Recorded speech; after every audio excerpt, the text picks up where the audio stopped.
والأخشاب وحاويات القمامة في إصرار واضح منهم على الاستمرار في ممارسة الشغب والتخريب، ضاربين بمصالح الناس والبلاد عرض الحائط. لا يزال المخربون مصرين على ما هم عليه من ضلال، ولا تزال الفئة الضالة لا ترى إلا نفسها في أنانية بغيضة وعنجهية عمياء. كل الناس يحاولون العودة إلى حياتهم الطبيعية إلا هم، فقد انفض السامر وهم لا يزالون في طغيانهم يعمهون.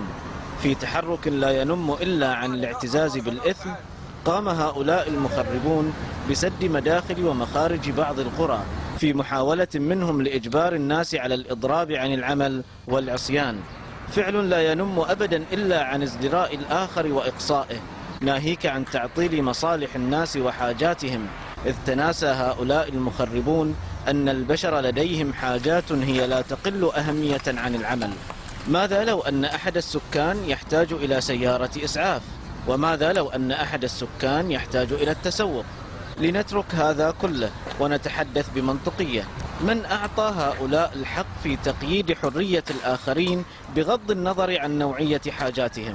هل بات الإضرار بالجار عملا وطنيا؟ وهل حبس الناس في بيوتهم بالقوة عملا سلميا؟